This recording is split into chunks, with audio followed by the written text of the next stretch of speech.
Welcome, welcome, welcome to another episode of Storytime with BDD. I'm your host, BDD, aka Brooklyn Dad. Happy Friday, everybody. I'm glad to see you. Actually, I think this is Happy New Year. This might be the first time I've seen you guys this year in the 2024.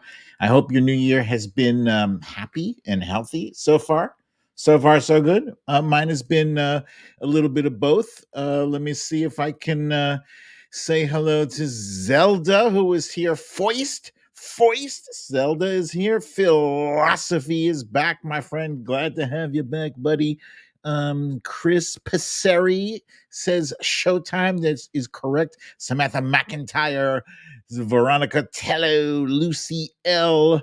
Mary Margaret Rachel is here. Oh, and Chris Passeri says he saw me on Texas Paul's show. Guys, I was on Texas Paul's show. What was it, last week? It had to be last week. It was fun. That brother is very, very well informed. He's very smart. I love him so much. He's a very good guy. Sandra from Paramount, California. Aries Wanderer, Monique Lee. Welcome, you guys. Glad to have you here. We do have some stuff to cover, but let's see. Let's do a brief summary in what I like to call stories of the day.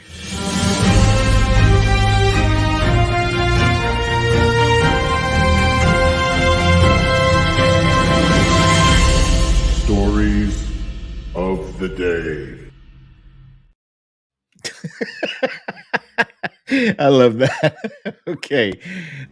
MAGA Mike Johnson has just barely averted what would have been a disastrous government shutdown. But at what cost? Nikki Haley is still hanging in there by a thread, but she's not doing herself any favors with how she's playing what could be her last chance to take Trump down a peg or two. And speaking of Trump being taken down a peg, Syphilis Don was trending on Twitter. I kid you not. And the unlikeliest of heroes came to the rescue of Syphilis.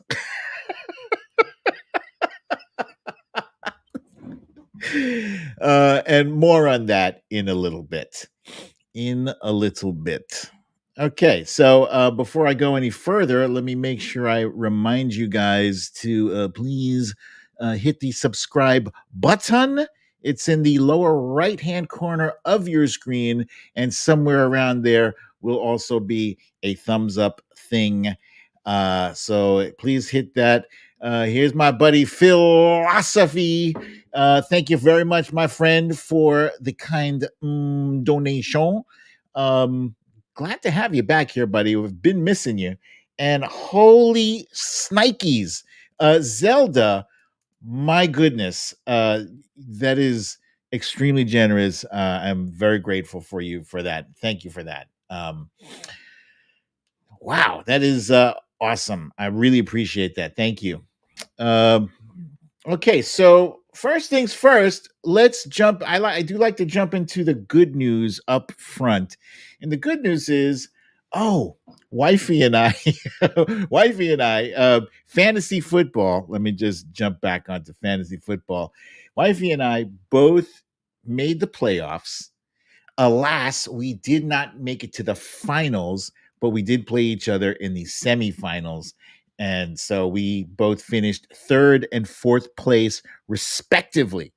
And it was not bad. Both of us had very solid teams. I had Dak Prescott as my QB and CeeDee Lamb as my wide receiver. I had a good cast of guys there. Wifey had Brock Purdy as her QB. She had Amon-Ra St. Brown, DK Metcalf, The kid from who's the running back, the new running back from the Detroit Lions. I can't. His name is escaping me. He's speedy as hell. Not David Montgomery, the other guy. Anyway, great team. Um, I'm happy. I'm happy. We did okay. We handled our business. Next.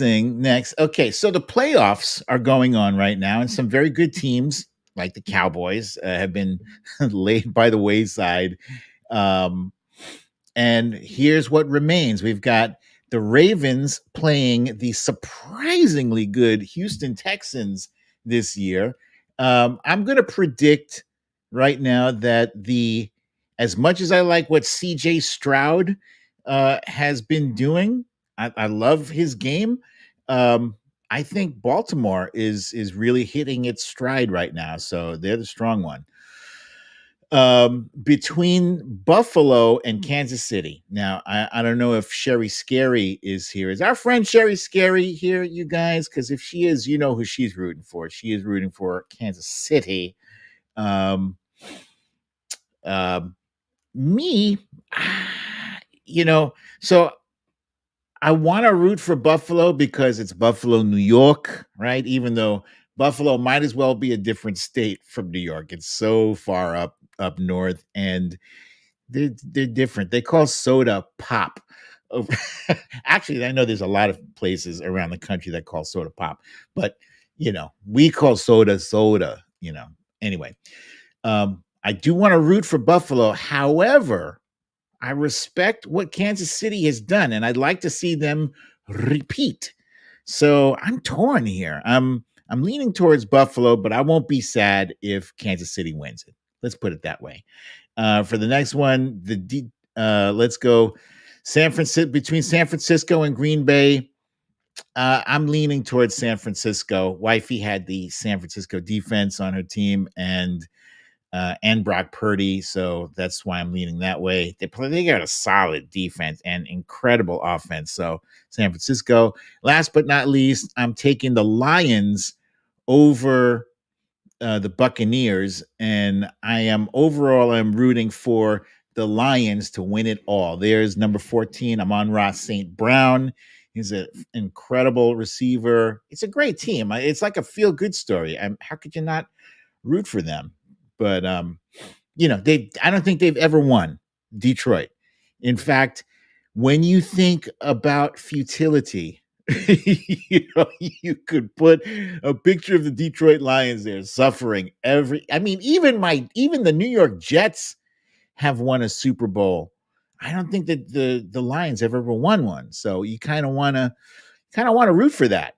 I love rooting for the underdog, and in my opinion, they're not built like underdogs, but they're underdogs until they win something. So let's see. Aries Wanderer says they call it soda or cola. And let's see. Let's see. The Trump Reaper is also here. LB Meredith Powell. Pam Ham is here. Samantha Hawkins. Moyo One. Hello, Moyo One. I see you there. That damn Karen. Wilbur McCarthy is here, ladies and gentlemen. Phyllis Harrison is here with family in Brooklyn. Welcome, Phyllis. And let's see. That's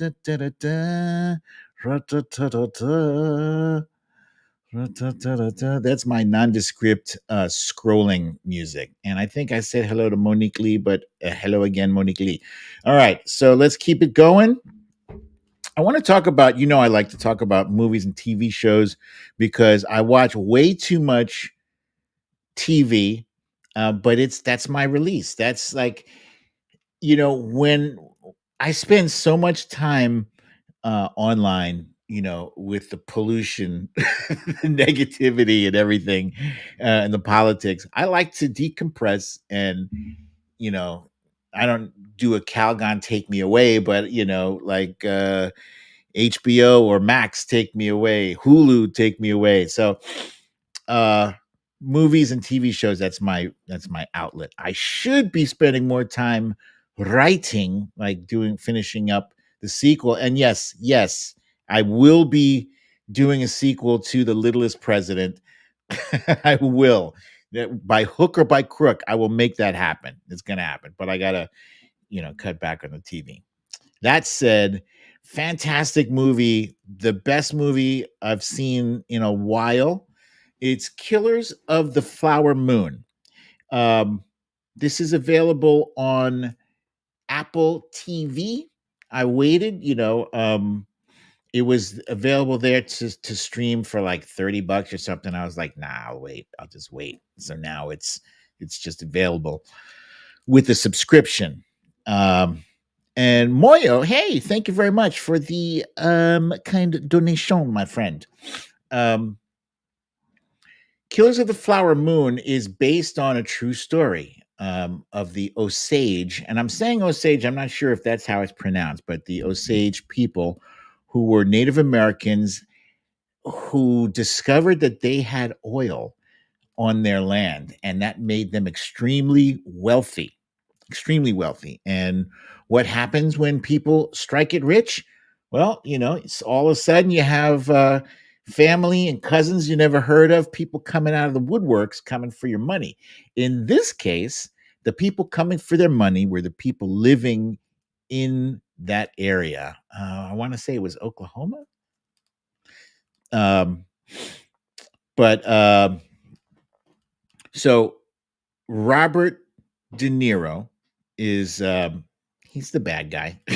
I don't think I'm spoiling anything by telling you. You'll watch this 5 minutes, you'll be like, oh yeah, he's a bad guy. And Leonardo DiCaprio, I don't think you can call him a bad guy, even though he did some bad shit in this movie. Anyway, it is a tremendous, and the woman to the far left won a Golden Globe for her performance, and she deserves it. She deserves an Oscar. Tremendous performance. Tremendous. I want to see her in more. Let me go back. In more movies, more projects. She is fantastic. She was like an understated strength to her performance. I loved it. Loved it. It was great. So I highly recommend it. 2 thumbs up, 10 stars. Beautiful movie. Now, Fargo is a TV show based off of the movie from, like, I want to say the late 80s or early 90s. And it takes place in either Minnesota or Wisconsin. It's one of those states where they talk like okie dokie. I love the accent. You betcha. And this is season 5. It's a great show overall. They just wrapped season 5, and you could literally start with any season. They're all disconnected. These seasons are self-contained, so you don't have to watch one in order to know what happened in the next season. Okay. Oh, thank you, Mama AG. She's correcting me here. North Dakota and Minnesota region. Thank you for that. Hello, Bernadette. I see you there. So this season was fantastic. It's starring such a great, stellar cast here. But Juno Temple, you might know her as Keely from Ted Lasso, and also starring John Hamm, who you probably know from everything. John Hamm is in everything. He is also, by the way, a fantastic actor. Keely, aka Juno Temple, plays a character named Dorothy, who is being hunted by her ex-husband, played by John Hamm. And the rest of the cast is absolutely brilliant. One of my favorite characters in the show is Jennifer Jason Leigh, who plays. She actually should be the bad guy. Normally, she would be the bad guy. She's a billionaire. She's a conservative. She doesn't give a damn about anybody but her own family and her son, of course. She ends up. Yeah, you just have to watch it. I don't want to spoil it for you. Great show. Really enjoyed every last minute of this show. And the ending was bizarre, but also Satisfying.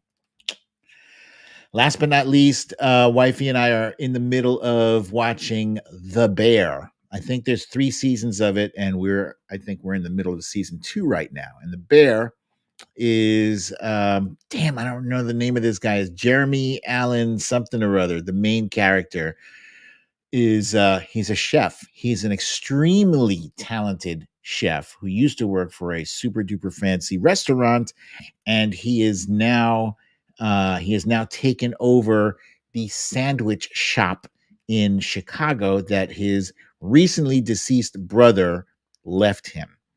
And he's been encouraged to sell the business, but he is determined to stick with it and raise it up.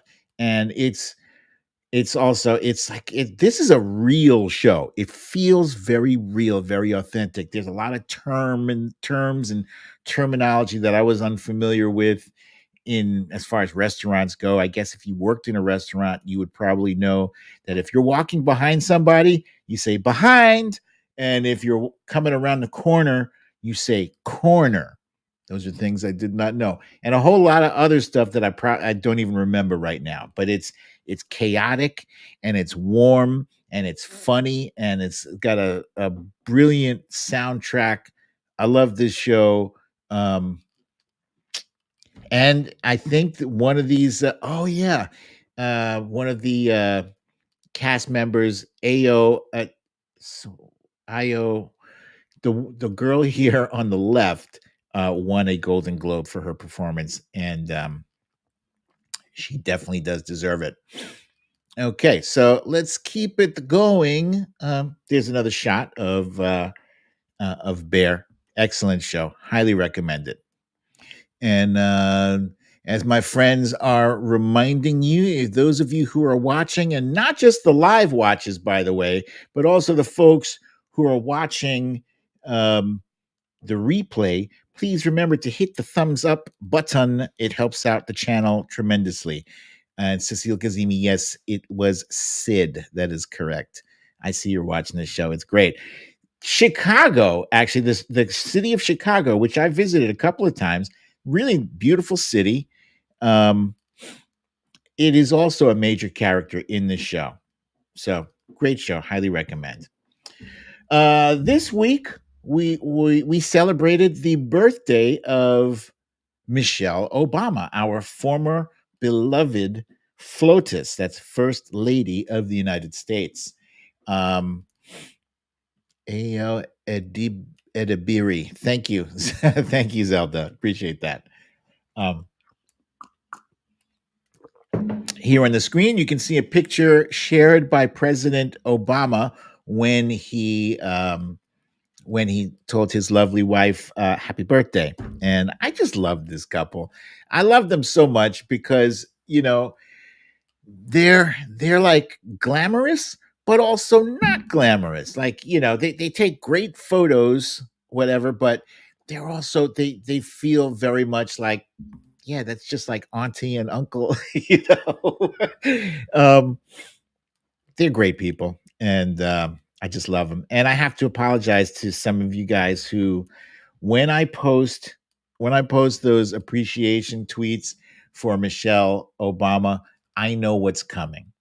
I know the trolls are coming out of the woodworks. They're climbing out from underneath their rocks, and they're saying, "Oh, it's not Michelle, it's Michael.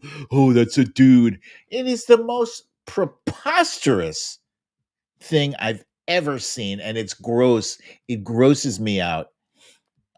But I'm also providing like a public service, because you should know by now, if you don't already know, whenever you see somebody calling Michelle Michael, that's an automatic block. So I'm providing, like, it's basically, if you see me post a picture of Michelle Obama, it's a block party. Come on in and get to blocking people. Yeah. And it actually saves me a lot of time, saves me a ton of time, because sometimes you look at a comment, somebody will make a comment on your post, and you won't really be sure if they're messing with you, if they're a troll, or what their deal is. And then you go to their profile and you start scrolling, and there's a whole lot of like snarky, nondescript stuff, and it takes you like 5 minutes to figure out, oh, it's a Trumper. Now I'm blocking him or whatever. So I'm muting most of these folks, and it helps when I come to my tweets and I see a whole lot of this account has been muted, this account has been muted. It's preemptive muting, so I never have to mess with them again, and my tweets get the benefit of that engagement. So that's it's hilarious. Okay. Another appreciation post, another appreciation tweet I posted earlier this week. It might have been yesterday or the day before. Was E. Jean Carroll is the woman on the screen here, who, I appreciate her courage. I appreciate her courage. It's not easy for people to come forward, for women, for assault victims, sexual assault victims to come forward and confront their accuser. And I'm just talking a regular Joe jackass who abused or assaulted or even raped women, for their accuser, for their victims to come forward and face them in court, is why a lot of people don't do that.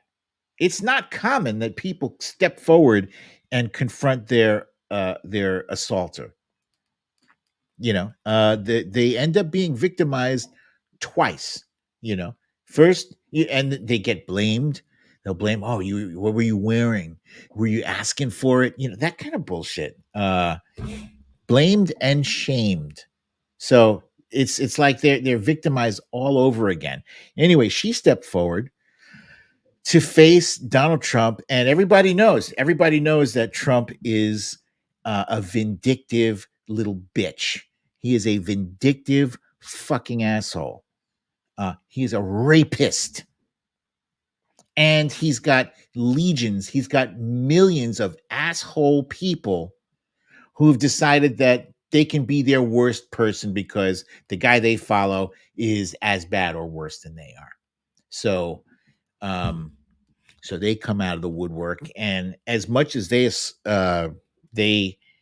harass me, that's nothing. I can't even imagine what E. Jean Carroll has had to go through. So, major kudos and props to you, E. Jean Carroll. You are absolutely a hero.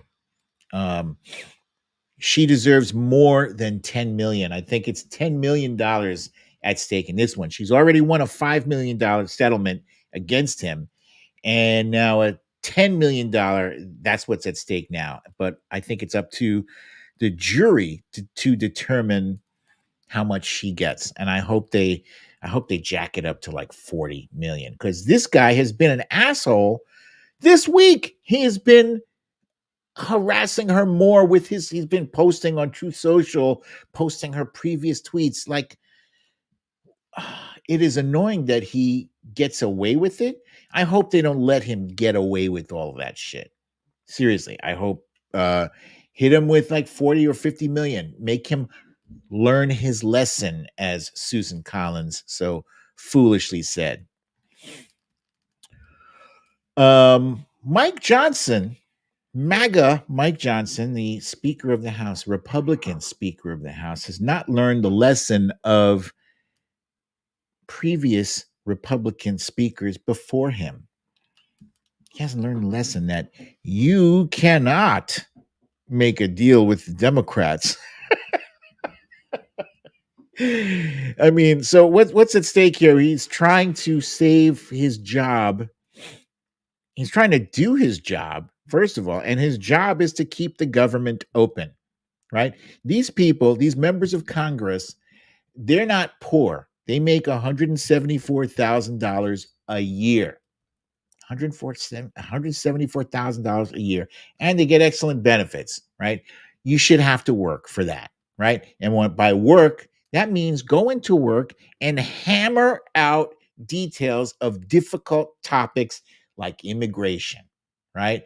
Little slogans like build a wall, shut them out, close the border. Yeah, that's jazzy and all, and it gets your base riled up, but you're not solving any problems. You're not solving any problems. Build a wall is just one problem. I was making an analogy today that might have been a little bit disgusting, but I think it was accurate. I was saying, imagine this, right? Imagine you have a persistent case of foot fungus. You got fungus of the feet. You got the itchy scratchies, stink. So, could you get a spray for your foot fungus? Sure, you could, right? Maybe it goes away. Maybe it comes back. It's probably going to come back. Why? Because you just got to spray. That's like, your body stinks. So you spray deodorant on it and that's it. You don't bother to go wash your body. You just spray deodorant. No, you got to wash and towel dry and put on a clean clothes, put deodorant on. That's just one part of it. That is one part of comprehensive body care, comprehensive foot care. Going back to the foot fungus thing, right? Yeah, you could spray it. You could also just cut the foot off. You could just cut it off. You cut the foot off, then you're not going to have fungus in that foot anymore because you're not going to have the foot, right? So cutting the foot off is the equivalent of that slogan that build a wall. They think you build the wall, that's it. Immigration solved. Immigration solved. Just build a wall. Nobody will ever get through ever again because I've never seen anybody climb that wall. Actually, I have. I've seen people climb that wall. I've seen people cut those metal slats. They cut right through them like butter. I've seen the walls blown down by wind. So a wall by itself is nothing. You know who you're going to keep out? You're going to keep out old people and babies. That's who you're going to keep out. But if people really want to get through, if they really want to get through, you're going to get through. They're going to figure it out. People are very ingenious. So many. A ladder. A ladder costs, what, $100 for like a really fancy, big, tall ladder? People are very ingenious, man. They'll figure that shit out. So a wall by itself is not going to do it. What's in the Senate right now is that a bipartisan bill is being worked on by both Democrats and Republicans. That's what bipartisan is. And it includes a lot of shit that Democrats are not too happy about. They don't like it. They don't like the proposals that's in there. And usually, isn't that the name of the game for Republicans? Piss off the Democrats, and that's a win, right? There's some stuff about the Democrats don't like about amnesty for like the Republicans want to do away with amnesty or reduce it or something like that for people seeking asylum, for migrant workers and whatever. It's what we would normally consider like a harsh deal. Harsh. But President Biden wants to make progress on immigration. He wants it, and he should. I don't think this deal that's in the Senate right now, me personally, I don't think it goes far enough in terms of being an overall comprehensive solution. I think it's a starting point. And I think if it moves the needle forward, if it helps them to get funding for more personnel down there at the border, great. If it helps keep the government open, great. Right now, what they have is a continuing resolution that is basically the equivalent of kicking the can down the road. So they didn't really deal with this yet. Republicans are kind of mad at Mike Johnson, and they're rounding up support to boot him, it's possible that they might make a motion to vacate. Motion to vacate. And what does that mean? It's the same thing that they did to Kevin McCarthy. All they need is one person to make a motion to vacate to the Speaker of the House, and that's all it takes to boot the Speaker from their job. Previously, under Speaker Pelosi, that's not how it was. You needed like a majority of people to support that. You just need one person. So that's hilarious. I personally don't mind if they fire Mike Johnson, MAGA Mike Johnson. I think it's stupid. I think it's shooting themselves in the foot. They're helping to create ads for Democrats, because Democrats, what did we do when we were in charge of the House? We passed a shit ton of bills. We passed the Inflation Reduction Act. We passed the PACT Act. We passed the CHIPS Act. We passed the American Rescue Act. Are you kidding me? We passed so many bills, and these are meaningful bills. Just the one infrastructure bill, massive, just result in thousands and thousands of jobs created and manufacturing and all that stuff. Insulin being locked in at $35 or less per month. That's a huge win right there. And they can't stand it. But Republicans, they can't accomplish anything. All they have going for them is an investigation of Hunter Biden and a possible impeachment of Alexander Mayorkas, the the Homeland. Was it the Homeland? Is it the Secretary of something? Secretary of Immigration. That guy. They're trying to impeach him, and some people are calling that an unconstitutional impeachment. Did I see Punxsutawney Mo is here? Let me find out. Where is it? There he is. Hey, Punxsutawney Mo. Glad to see you, buddy. Welcome back, my friend. Okay. Yeah, look at that wall there. It's a ridiculous wall. It's more like a gate, actually. It's a tall gate, is what it is. Please remember to subscribe. Hit the subscribe button and like this video, please. Very much. Thank you very much. All right. Where are we now? Let's move on to the Iowa caucus. This was actually quite amusing to me, right? They had frigid temperatures that were like in the 20 or 20 below range. And so Donald Trump won, right? He won the Iowa caucus, but I put quotation marks around it because a whopping 56,000 voters came out to caucus total. That's not a lot. That's not a lot at all, especially considering that Iowa has over 750,000 registered Republicans. So, out of those, he got 50,000 votes. Nikki Haley and Ron DeSantis, the two of them managed about 20,000 votes each. And Vivek Ramaswamy, he was at the bottom with a mere 7,600 votes. So he's out. Oh, wait, that's not. He's out. Vivek is out. And I don't remember being so happy about a guy being eliminated as I am about Vivek, because this dude was annoying as fahizi. Annoying. His style of talking over you quickly and loudly, I hate that. I hate that to pieces. So I'm very glad to see him gone.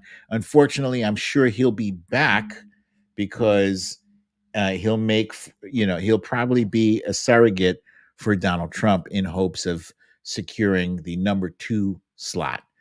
I just hope he knows that the MAGA crowd, they don't love him. I don't. I think they like him because he is a person of color. So he gives them cover from people who would normally call who they would normally call racist. But hey, I supported this guy here, Vivek Ramaswamy. I supported him. I can't be racist. But actually, here's Exhibit A. This is a picture from the Babylon Bee, which is it's like the right wing version of the Onion, and the Onion is left wing. Uh, it's snarky fake news. Yes. Um, anyway, the Babylon Bee says here in their headline, Trump promises Vivek an administration position running the White House 7-Eleven. So the racist joke there is that many brown people, aka either Indian or people from the Middle East, end up working at 7-Elevens. So that's what they have. That's what they're serving up on the right there.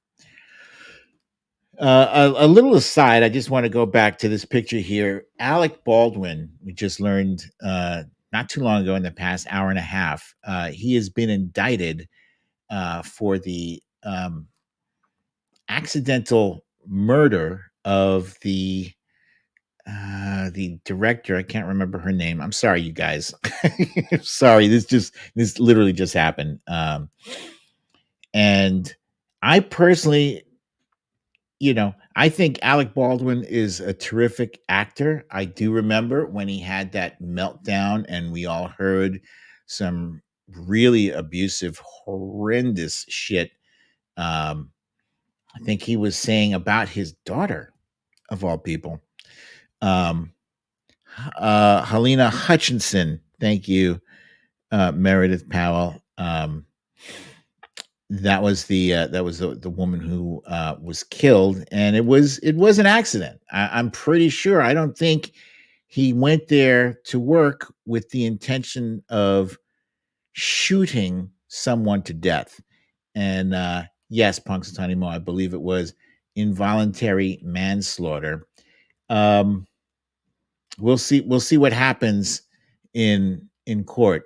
I actually thought that he had uh, gotten away from any charges, but yeah, a grand jury was convened, and this is what they came up with. So we'll see what a court of law has to say. I'm surprised that that it's falling on him as opposed to the equipment manager, the person who does the props like guns and prop guns.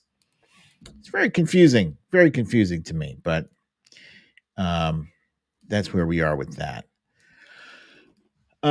Back to the Iowa caucus and what that means going forward. So Nikki Haley finished in third place, but she was close. She was actually nipping right at Ron DeSantis's booted, go-go booted heels. Let me just say, man, Ron, let me just take it off this picture for a second. Ron DeSantis is a joke. He is a joke. This is a guy who has spent north of $100 million, $100 million to compete in Iowa for. So Trump ended up.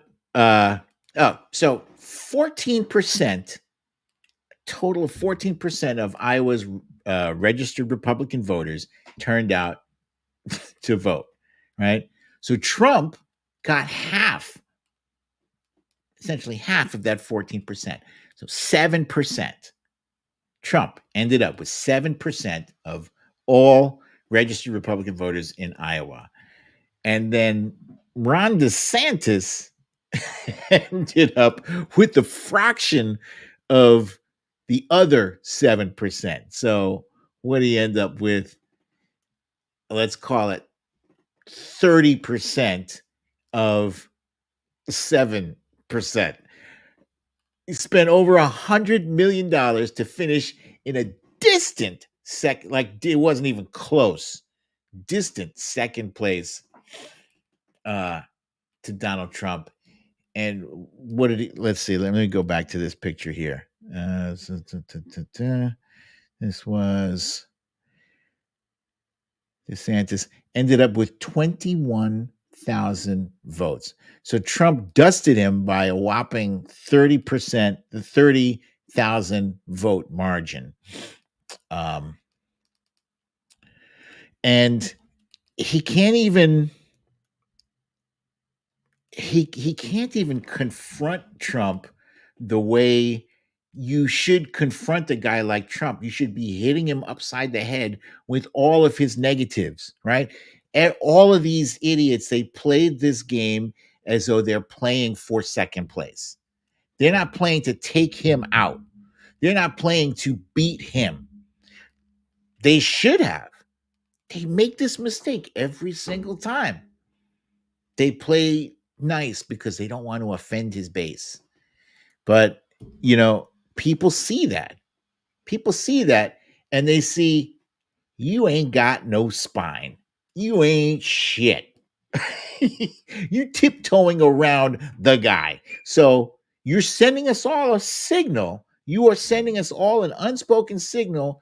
You don't want to mess with him because he will beat your ass.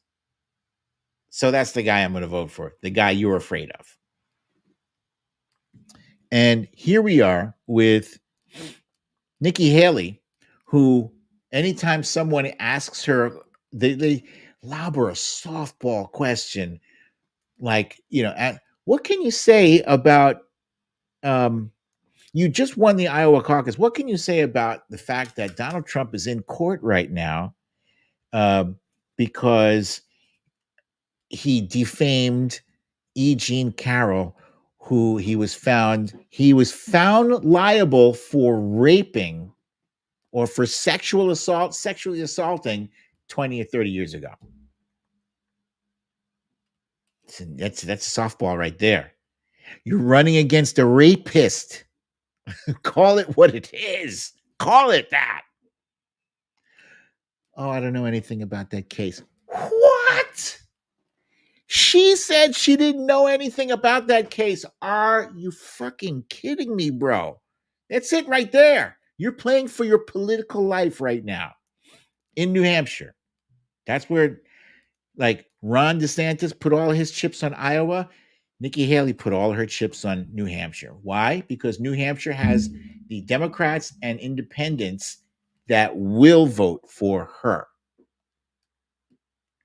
And maybe some Trump supporters who become disillusioned by the 50th felony count against him. When it was just 49 felony counts, they were like, I don't know about this guy. I'm still backing him. When it hit 50, they're like, well, that's too much. Whatever. But she's playing scared. Instead of playing to win, she's playing to not lose. And you can't do that. You can't do that against Trump because he's going to just look at that and beat you senseless. She says, I'm not a lawyer. You don't need to be a lawyer to denounce someone found liable for rape. How difficult is that? How difficult? Nikki Haley. Oh, by the way, the same thing Donald Trump did with President Obama, with the Barack Hussein Obama. He made sure to put that in there every time. Barack Hussein Obama. In fact, when I first learned that President Obama's middle name was Hussein, it's probably like 2007. Before he was elected, and he was just, coming up. I was like, wow, that is an unfortunate middle name. Dude ain't got no shot at being president. Wait. First, he's black. Secondly, his middle name, it's the guy that we just invaded Iraq to find. Him? Nah, there's no way. His first name, Barack, sounds African, and Obama sounds African, but Hussein, that's, Saddam Hussein. And Donald Trump tapped into that xenophobia. He tapped into that otherness, you know, and he just made sure Barack Hussein Obama, Barack Hussein Obama.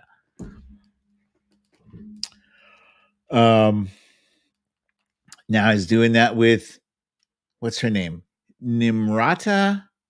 Can't remember her other name. She's got, like, very ethnic um East Indian name. It's beautiful. It's beautiful. There's nothing wrong with it. Why would you change it to Nikki? Nikki's boring. Actually, Nimrata is kind of cool. I think ethnic is cool personally. Fun fact, I didn't used to like my name.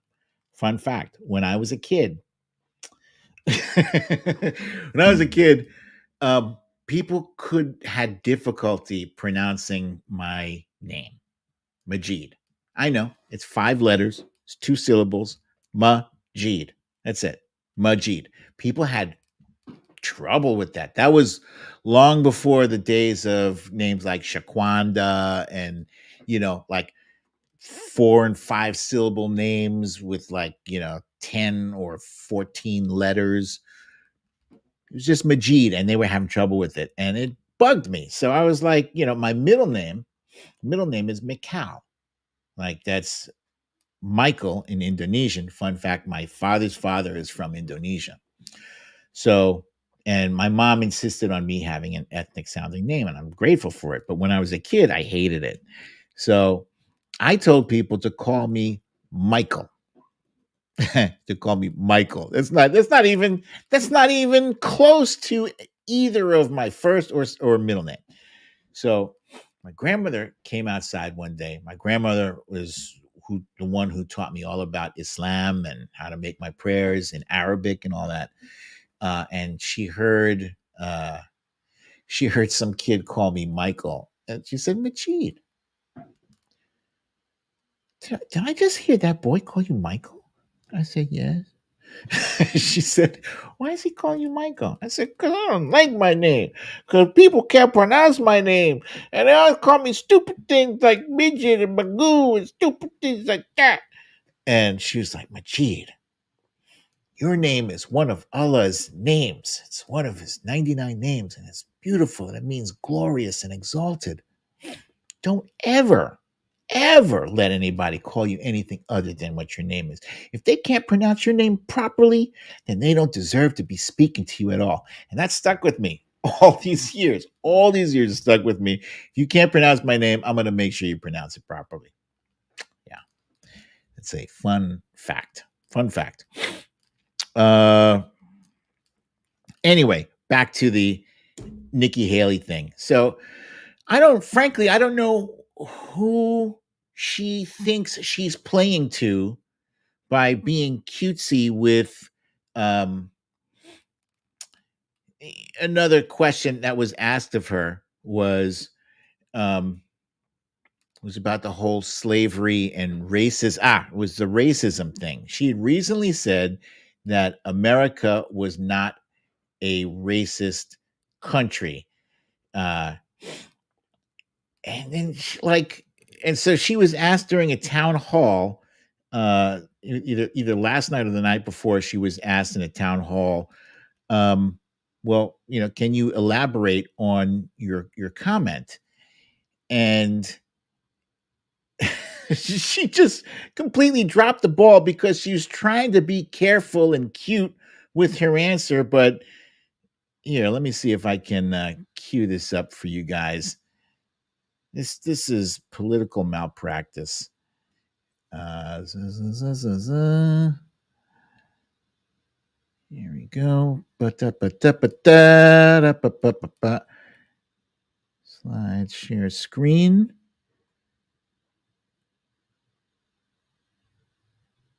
Here we go. Let's share that and let's play this. That America this week, you said that America has, quote, never been a racist country, unquote. Protections for the institution of slavery were written into the U.S. Constitution. The White House was built with slave labor. Your home state of South Carolina seceded from the Union, fought a war to defend the enslavement of Black people. I understand you don't think America's a racist country now, but we're here at a college. Do you really think, as a historical matter, America has never been a racist country?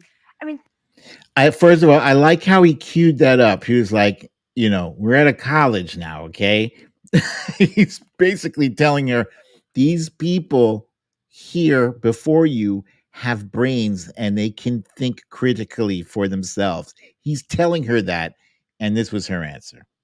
think about what you're saying. First of all, I will tell you, when you look at, the Declaration of Independence, it was that, men are created equal with unalienable rights, right? That was what we all knew. But what I look at it as is I was a brown girl that grew up in a small rural town. We had plenty of racism. Hang on. So we had plenty of racism that we had to deal with. Right off the bat, if you're saying we had plenty of racism, doesn't that kind of cancel out your thing when you said America's not a racist country? That we had to deal with. But my parents never said we lived in a racist country. And I'm so thankful they didn't. Because for every brown and Black child out there, if you tell them they live or were born in a racist country, you're immediately telling them they don't have a chance.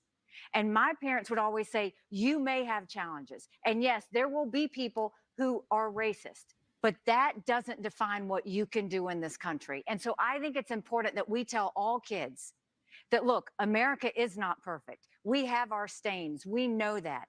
But our goal should always be to make today better than yesterday. It's hugely important. And that's the problem I have, is we have too many people with this national self-loathing. It is killing our country. No. The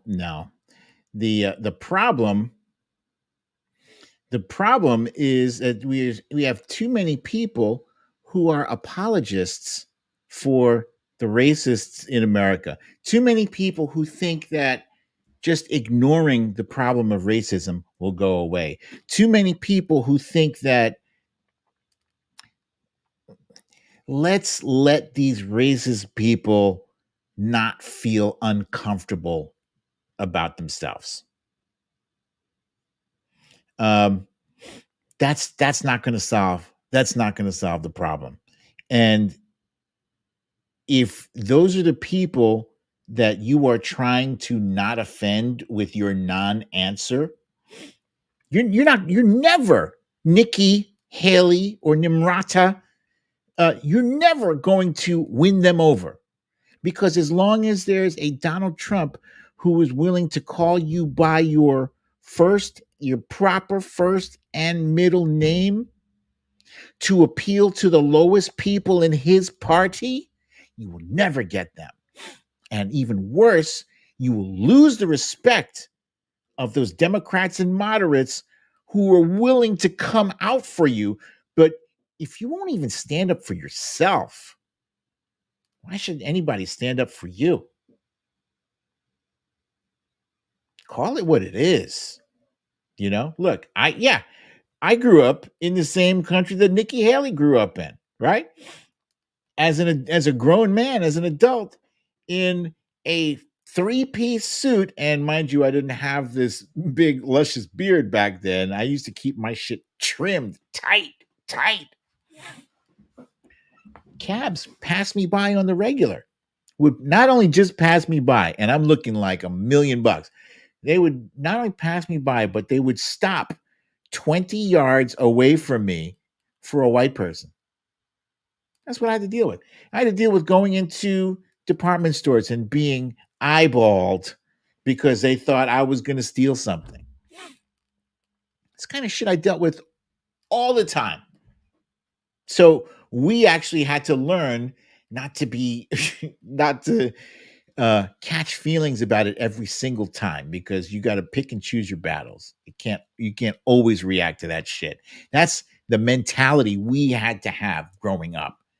So don't tell me, you can't tell your kids that this is a racist country because you're afraid that they'll feel handcuffed by it. They're going to go out there and find out for their damn selves. They are going to find out because children are ruthless. They're brutal. They will tell you straight up about yourself. They will find that thing about you that offends you, and they will come at you hard with it repeatedly. They will make up nicknames that will stick with you. It's just how it is. Yeah, it's better to you're doing your kids a disservice, an injustice if you don't tell them the kind of challenges that they're going to face. You know, I learned that you have to be on point. You have to work twice as hard to achieve the things that people who are not, Black or Latino, have to deal with.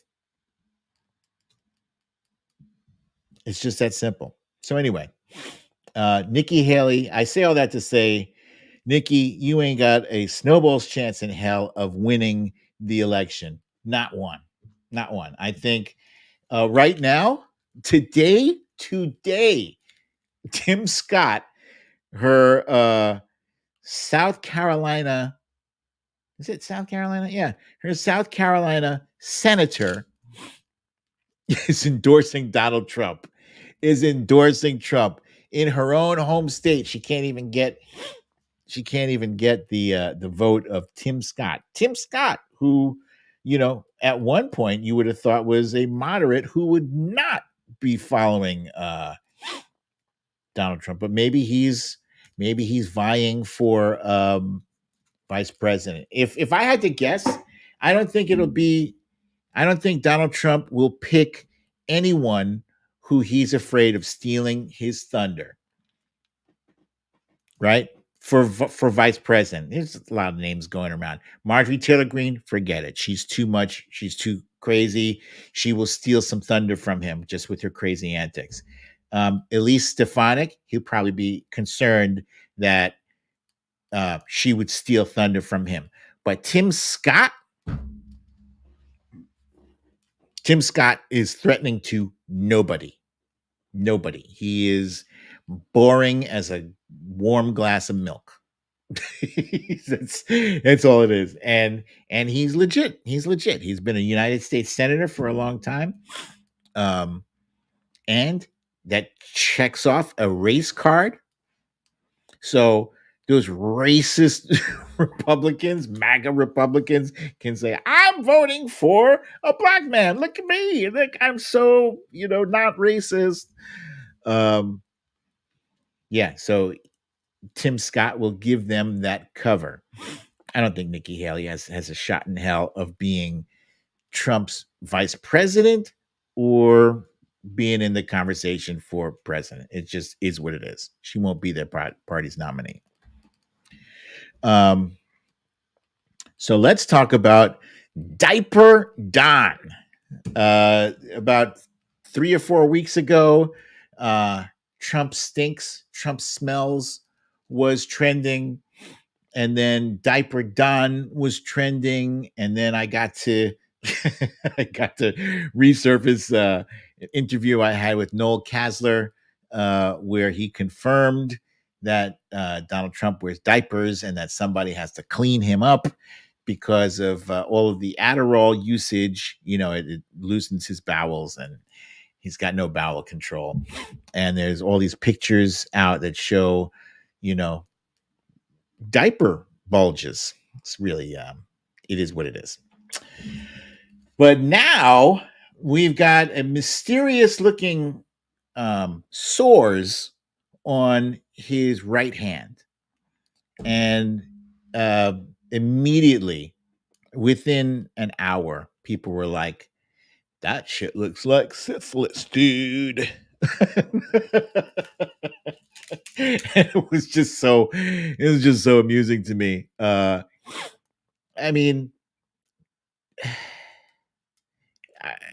I can't doubt it, right? This is a guy who says, that he likes to grab women by their private parts. And so should we be surprised that maybe he grabbed some private parts that have syphilis on them? I'm not surprised. If you had a cut, let's say you had a cut on your hand and then you grabbed them, yes, I know it's gross, you guys, and I'm sorry, but it is what it is. It is very gross.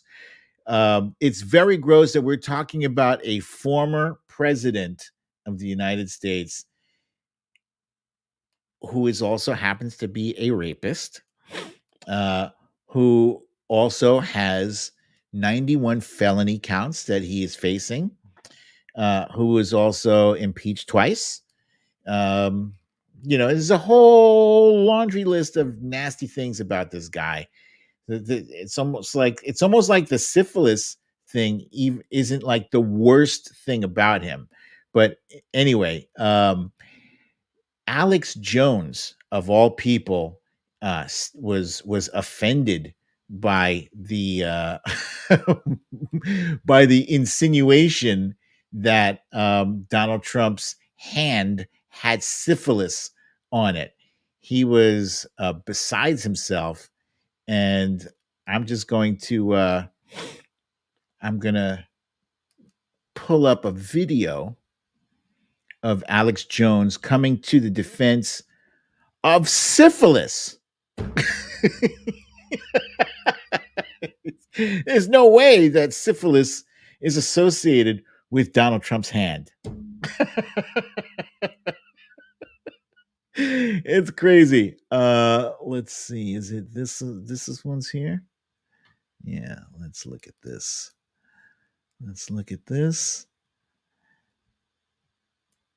Report, and I think it'll still be up. There's a story that talks about Trump having hand cuts, and you can link to it. They don't look like cuts to me. They look like sores. And I've asked a number of MDs what medical condition manifests itself through hand sores, and the answer is immediate and unanimous: secondary syphilis. All right, I think there's a good chance this man has the clap. And I'm not being particularly secretive about it. I am texting the photo. You can link to it. It's in some operation called the Daily Mail. It's some British thing. It's probably a Fleet Street rag, but maybe the picture was doctored or whatever. But maybe the story will go somewhere. Maybe it won't. But I'm telling you, at 1 o'clock Eastern, I'm humping this thing like a young dog on old furniture. Golfer's vasculitis. That's what Trump has. And we see desperate Democrat Party operative James Carville putting out videos and Drudge Report and others picking it up. Does Trump have syphilis? The instant I saw his hand, where it's worn, where you hold the club, and where the index finger grips it and the thumb, is what I grew up witnessing when I played golf. Now, I quit playing golf by the time I was 16. I had other stuff to do, but I would routinely get it. If you were around a golf course, walk out there and talk to golfers. Out of 10 of them, 2 or 3 will have tape on their fingers, on their thumbs, and you'll ask what's wrong. They'll say, I've got golfer's rash. So you can see it's perfect golfer's rash, the way you hold it. And the stroke when you come in puts a lot of pressure on the index finger and on the thumb and right here. He has golfer's rash. The man plays up to 2 complete 18 rounds a day. Do that twice. He is a top scratch golfer, almost professional. No, dude. Sorry. No, not buying it. First of all, that's the guy who says that water, some kind of chemical in water makes frogs gay, that they're lizard people, that Sandy Hook was a hoax. By the way, he's on the hook for $1.5 billion settlement because he spread lies, conspiracy theories about that. So I think it's hilarious that he's offended that conspiracy theories are being spread. And by the way, it's not hard to believe that Donald Trump has tertiary syphilis. Look at the people he hangs out with. Look at the people he hangs out with. Yeah, if they're playing this stupid game with Fonnie Willis and whatever relationship she has, and they're trying to draw some kind of lurid connection, yeah, two can play at that game. Golfers. I I thought it was hilarious that James Carville said he has the clap. It's hilarious. But all kidding aside, I think it's disgusting that Donald Trump is in a position to be able to run for the highest office in America, despite the fact that he attacked our democracy. At the end of the day, that is probably the most heinous, disgusting thing that he is guilty of. And there's no amount of gaslighting they can throw at me to change my mind about what the fuck happened that day and everything leading up to it. Because we had to sit through 9-10 months of him saying they're going to steal this election from me. He knew he was fucked the minute he started saying crazy things about COVID. I always wanted to play it down. You mismanaged a deadly virus, dude. You mismanaged it to the nth degree. Your mismanagement caused the deaths of hundreds of thousands of people. Playing it down. Then you convinced your own voters to not use mail-in ballots. He was surprised. Where are all these votes coming from? They're mail-in ballots, stupid. The same thing that you told your voters not to use.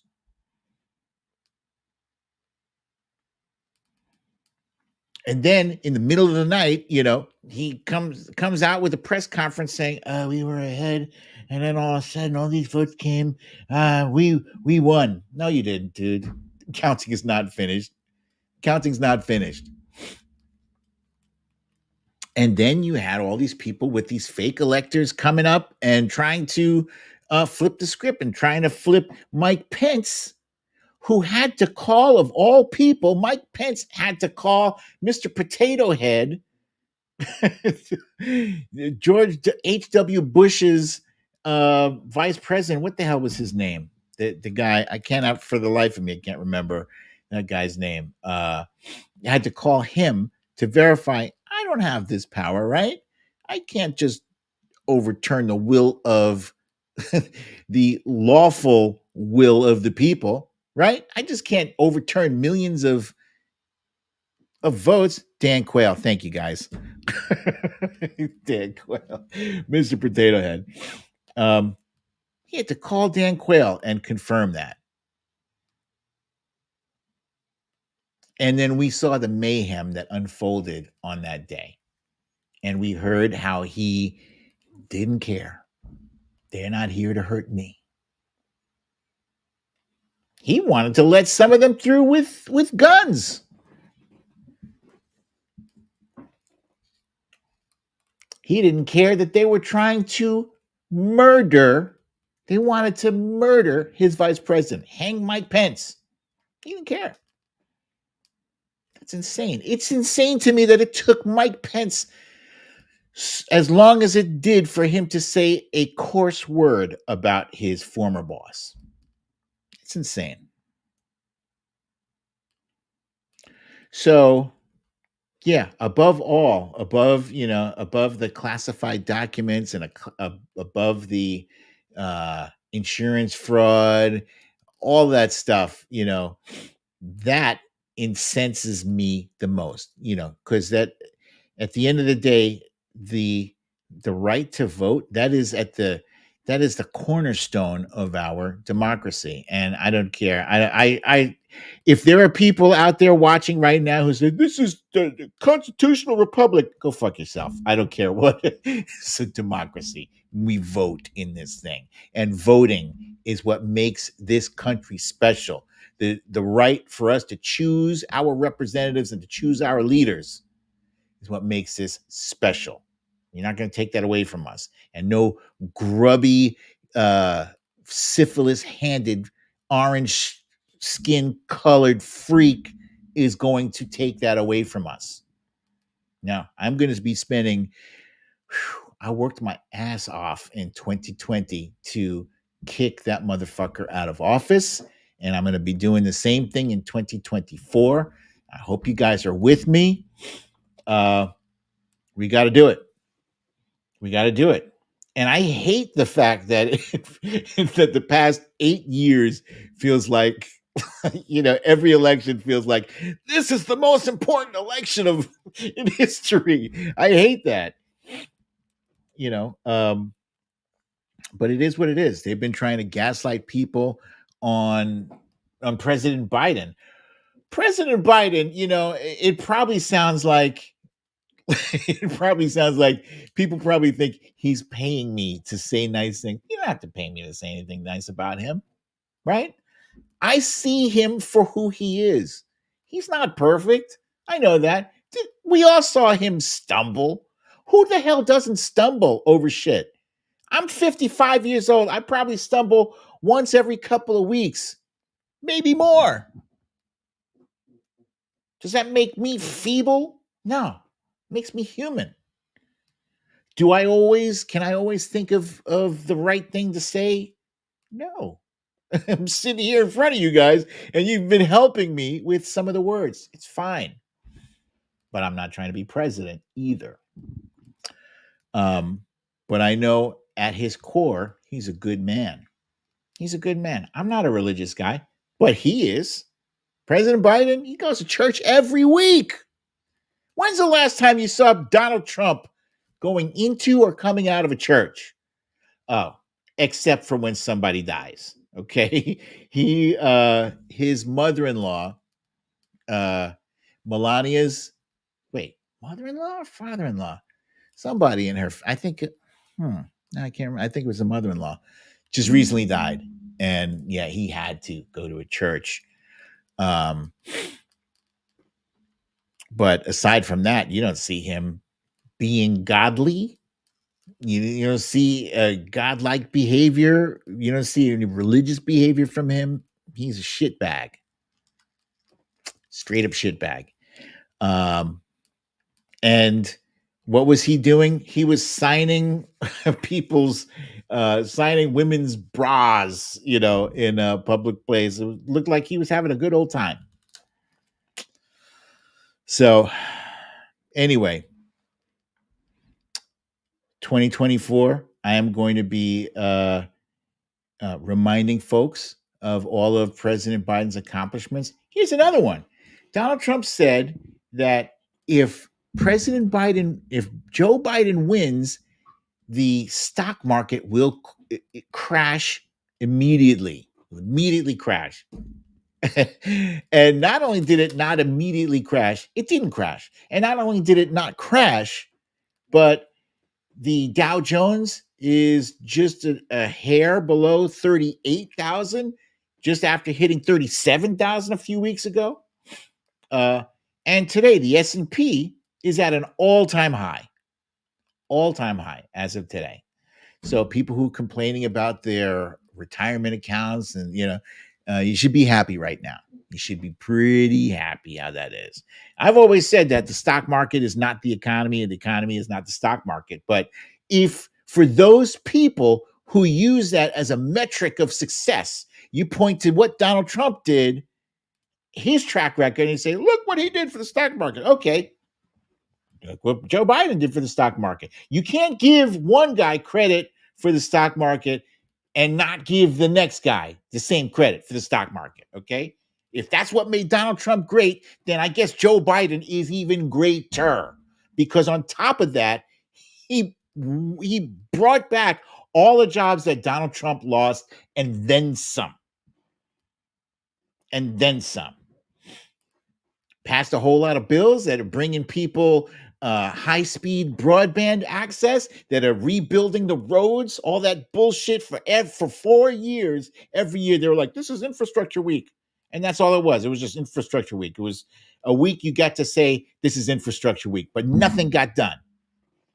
Joe Biden stepped in and immediately, infrastructure week, infrastructure bill passed. Next. And I'll tell you this. Wifey and I, we love going shopping together. By the way, we love going shopping together, and we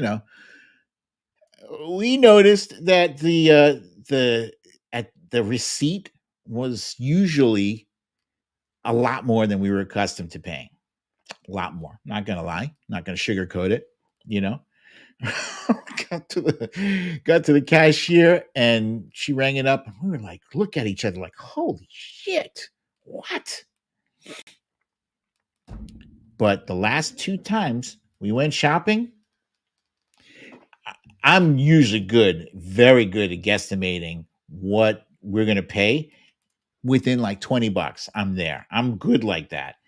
And the last time we went shopping last week, I was off by $100.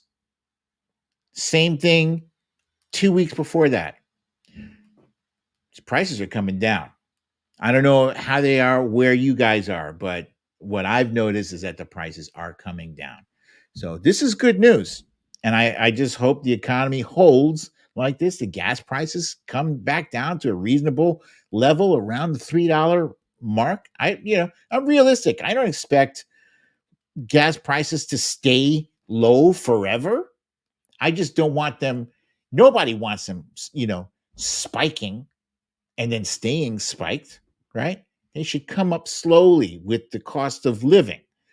When I was a kid, a gallon of gas was like 50 cents or 70 cents or something. It was like ridiculously cheap. Okay. So over years, the price of gas goes up, you knuckleheads. All right. It's the thing that happens. Be unrealistic to think that you're always gonna. So once he got it into the $2 range, once the gas dropped to within $2, people were like, "Oh, I remember when it was $1.50." Come on, you're gonna keep moving the goalpost? Don't be stupid. Don't be stupid. Don't be stupid. Oh wow. Meredith Powell says she bought her first car, a Ford Probe in 1993. Used to fill the tank for $12. That is amazing. I can't even. Holy shit. Wow. That's amazeballs. Marie Maniscalco. That's Marie from New Jersey. Says prices are stabilizing. Yes.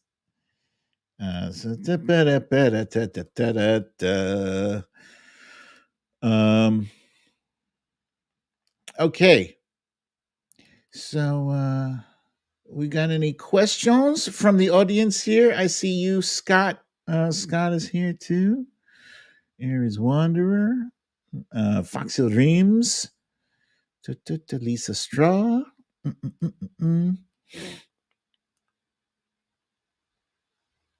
Lulu Girl is here. Got us all vaccinated. That's a good point too. Thank you very much for that. Yeah.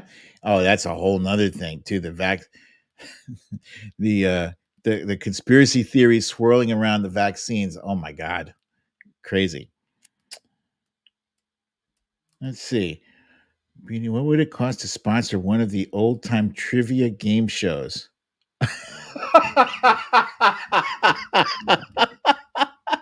When you mean the trivia game shows I used to do? There's so much work, man. There's so much work. I could barely get it off for this year. Let me get back to you on that. That's a funny question. That's hilarious. Meredith Powell wants to know, what am I watching tonight? So wifey and I were driving earlier today, and that old song, if you're blue and you don't know where to go to, why don't you go where fashion sits? Putting on the Ritz. You know that song, Putting on the Ritz? So every time I hear that song, I swear to God, I think of the movie Young Frankenstein, the Mel Brooks movie. It's a classic. It's hilarious because they got Frankenstein saying, "Put on the Ritz." So I think we're going to try to find excuse me. I think we're gonna try to find Young Frankenstein to watch tonight because that shit was funny. There was so much funny stuff from that movie. I don't even know if Mel Brooks movies could be made today because there was a lot of stuff in his movies that that wouldn't fly with today's audiences. But that was a funny ass movie. Uh, have I seen the series Sweet Tooth? Loved it, buddy. I loved that series. It was beautiful. Big Man and the boy with the deer antlers. Such a cute show. That's on Netflix. Very good show. Putting on the road. Lucielle wants to know, why is X still working? It's a good question. Yeah, the wheels have not yet fallen off. Some things, actually, I will admit, a lot of shit is wrong with it, right? A lot of shit. Like, it is definitely tilted towards the right wing now. And when I say tilted, I mean um, Musk has put his thumb on the scale and if you guys ever look at my follower numbers or whatever, they go up and then they come all the way down. Like in the past week, I think I've lost 20,000 followers just like that. Like some people don't even have 20,000 followers total. I just how much I lost just this week. And then the numbers go back up and then they come back down, and somebody is messing with mine and all of the big accounts. They're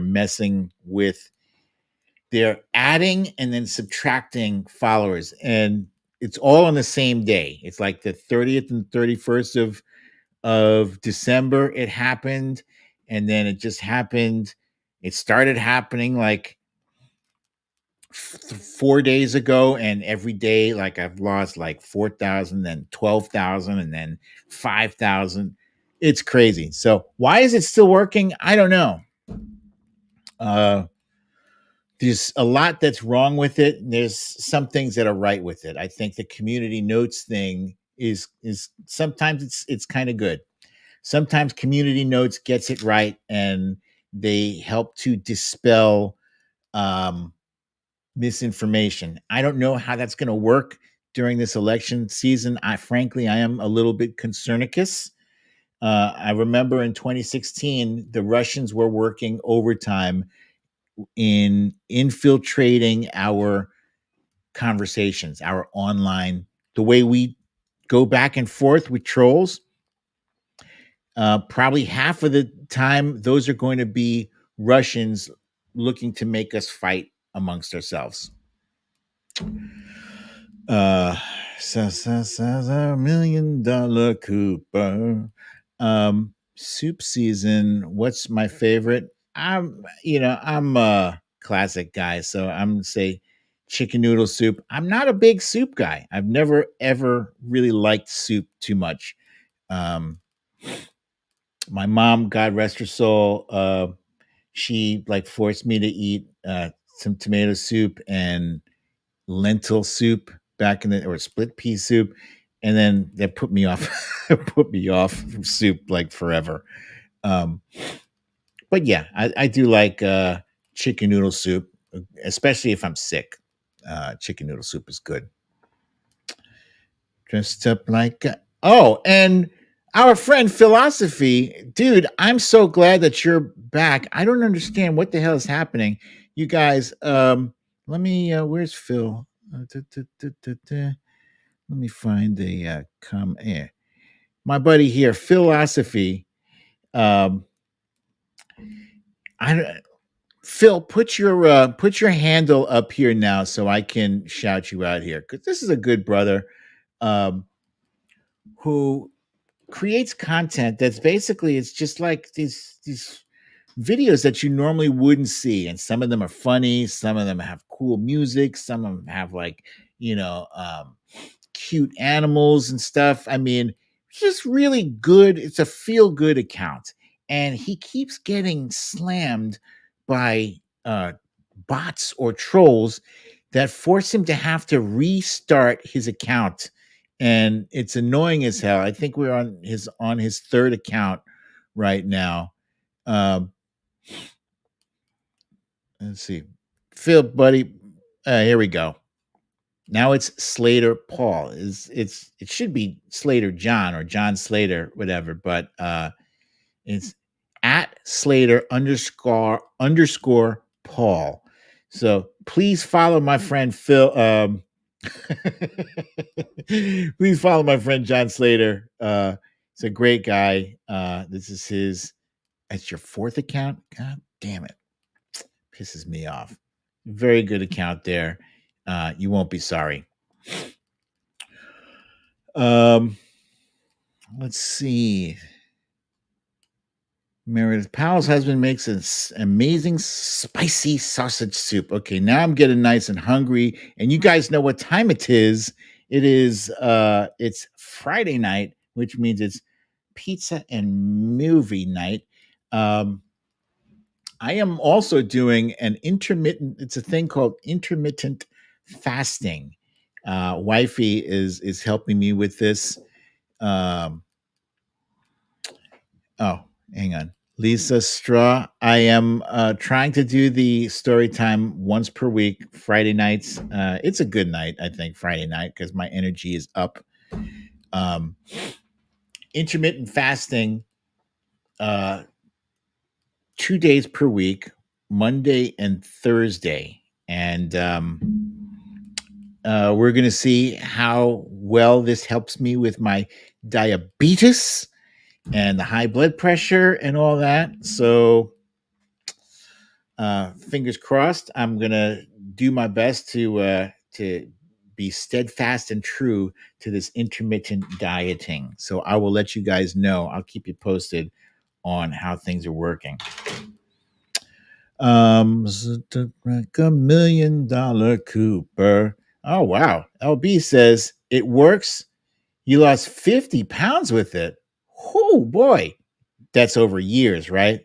You're talking like it took you many years to, because 50 pounds is a lot of pounds to lose. I'd be happy to lose 10 pounds over the next 10 months. Yeah, 10 pounds. That's 10 pounds, 6 months. I'd be really happy about that. Dressed up like $1 million trooper.